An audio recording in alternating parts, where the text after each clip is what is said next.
खुलुमबाय रायजोफोर, दिनै मोनाबिलिनि खौरांफोरा जाबाय। गिबि खोनाव दङ सदनाव दिनै गिबि मन्त्रि डक्टर हिमन्त बिश्व शर्मानि जानानै मन्त्रि अतुल बराया इउसिसि बिलखौ दिखांबाय।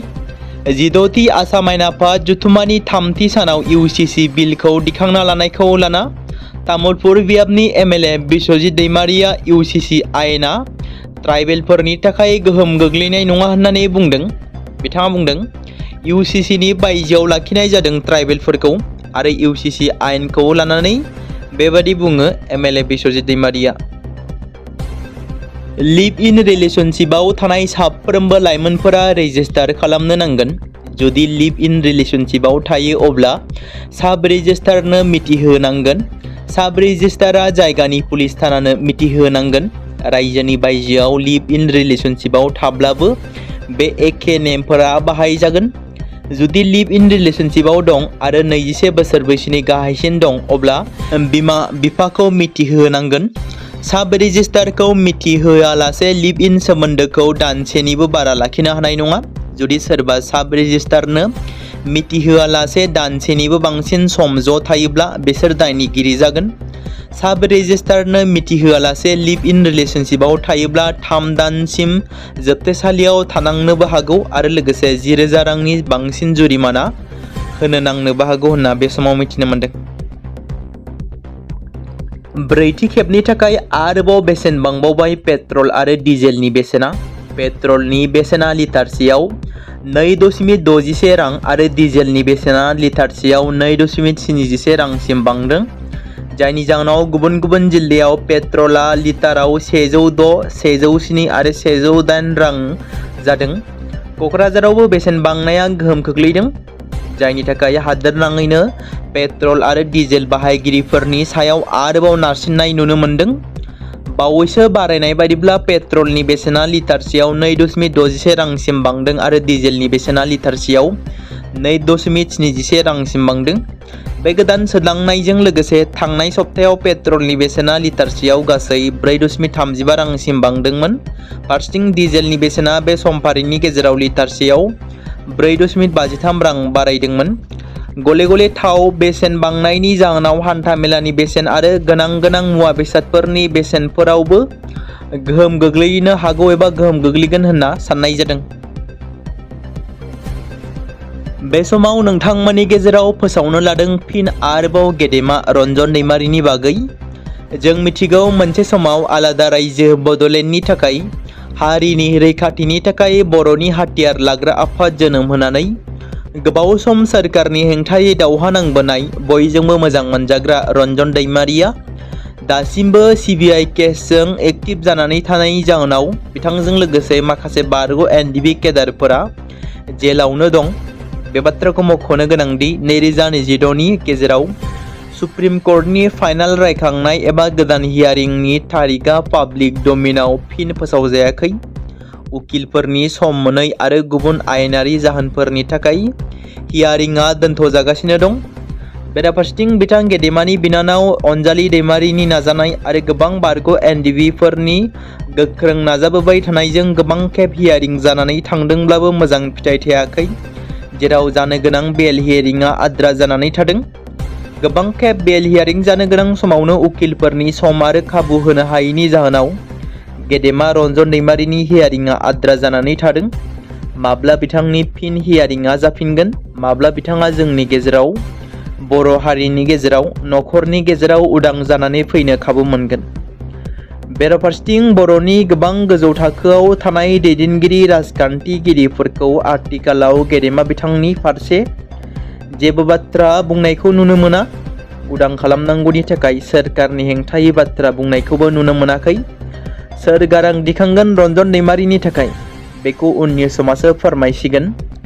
बे बाथ्राखौ मख'नो गोनांबावदि बर'फोरनि 3थि गोरोबथा, जेराव बिएसि एकर्ड आरो बिटिसि एकर्ड आरो बिटिसि एकर्डनि उनाव बर'फोरनि जाय बिटिआर गोरोबथा, बे गोरोबथानि गेजेरजों एक्स एनडिबिफोरनि जेंना, बारग' एनडिबिफोरखौ लानानै जेलनिफ्राय एबा जेलाव थानांनाय साफ्रोमबो एनडिबिफोरखौ उदां लाबोनायनि दफाया दंमोन।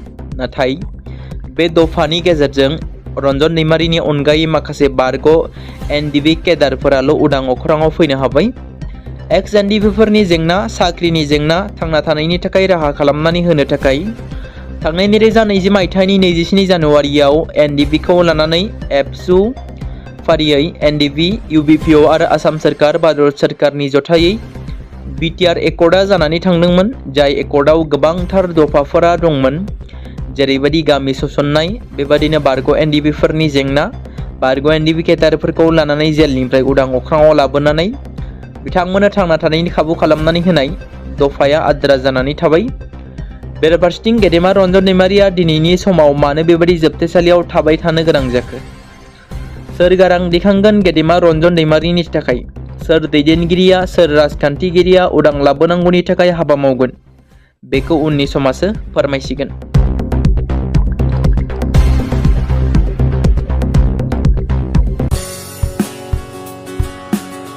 बे समाव मोनसे गोजोनथाव खौरां।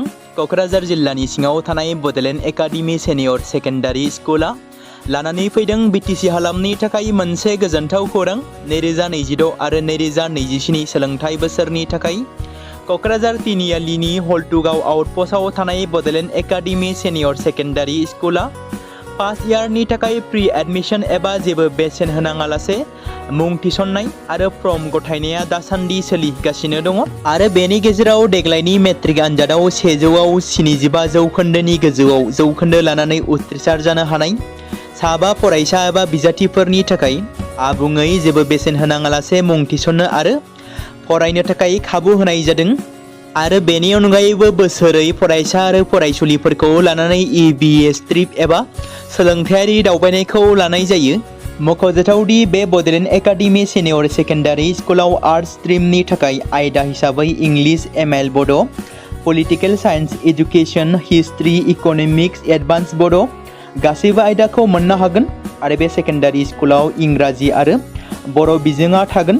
मोजां सोलोंथाइ लानायनि अनगायैबो बड'लेण्ड एकाडेमि सिनियर सेकेन्डारि स्कुलाव उफ्रा सोलोंथाइ हिसाबै एनभायरनमेन्ट, फिल्ड स्टाडि बायदिखौ लानानै सोलोंथाइ लानो हागोन। बेनि अनगायैबो बे फरायसालियाव हौवासा आरो हिन्जावसाफोरनि थाखाय आलादा आलादायै हस्टेलनि खाबुफोर होनाय जादों। बेनि थाखाय नोंथांमोना आबुङै मिथिबावनो थाखाय एबा थोंजोङै फोनांजाब खालामहर 9101488399 जानबुं नम्बराव।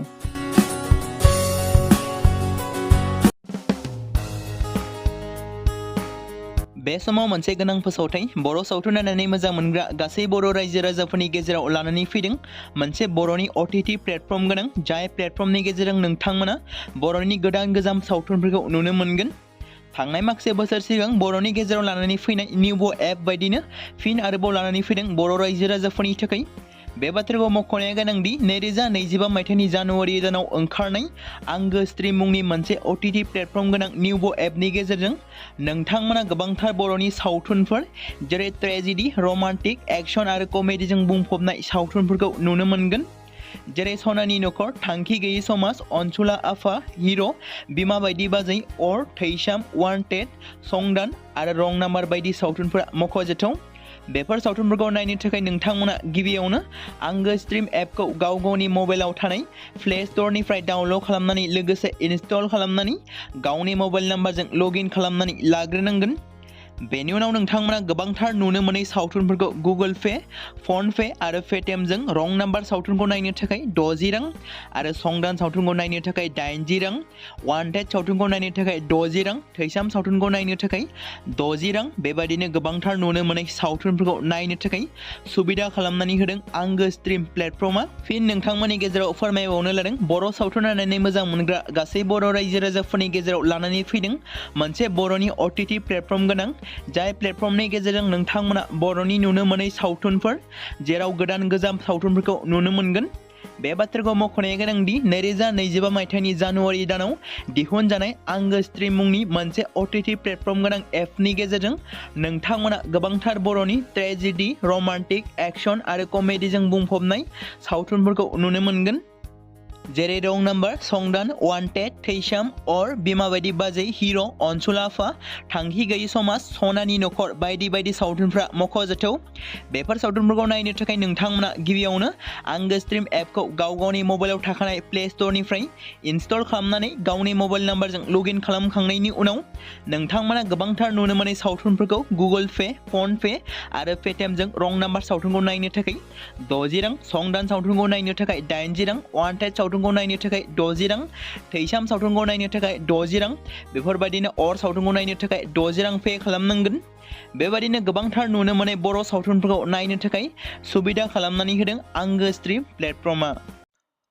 बे समाव मोनसे गोजोनथाव खौरां, बिटिसि हालामनि रायजो राजाफोरनि थाखाय मोनसे गोनां फोसावथाय। क'क्राझार जिल्लानि सिङाव थानाय बड'लेण्ड एकाडेमि सिनियर सेकेन्डारि स्कुला लानानै फैदों गोजोनथाव खौरां। बड'लेण्ड एकाडेमि सिनियर सेकेन्डारि स्कुला 2026 आरो 2027 सोलोंथाइ बोसोरनि थाखाय लानानै फैदों नार्सारिनिफ्राय लानानै थाखो 9 सिम फरायसा आरो फरायसुलिफोरनि गुन गोनां सोलोंथाइनि थाखाय खम बेसेनावनो गोदानै मुं थिसननायनि खाबुखौ होगासिनो दं। मख'जाथावदि क'क्राझार जिल्लानि हल्टुगाव आउटपस्टआव थानाय क'क्राझार तिनिआलिनि बड'लेण्ड एकाडेमि सिनियर सेकेन्डारि स्कुला गुन गोनां सोलोंथाइ होनायजों लोगोसे थाखो 9 नि थाखाय इलेक्टिभ साबजेक्ट महरै मेथामेटिक्स, जिअ'ग्राफि, हिन्दी, हिस्टरि बायदि आयदाखौ लानो हागोन। मोजां सोलोंथाइ लानायनि अनगायैबो बड'लेण्ड एकाडेमि सिनियर सेकेन्डारि स्कुलाव उफ्रा सोलोंथाइ हिसाबै environment field study, English speaking course बायदिखौ लाफानानै सोलोंथाइ लानो हागोन। बेनि अनगायैबो गोजान लामा हान्थिनानै फरायग्रा फरायसा फरायसुलिफोरनि थाखाय आलादा आलादायै मोजां हस्टेलाव थानानै फरायनो हानायनि खाबुफोर होनाय जादों।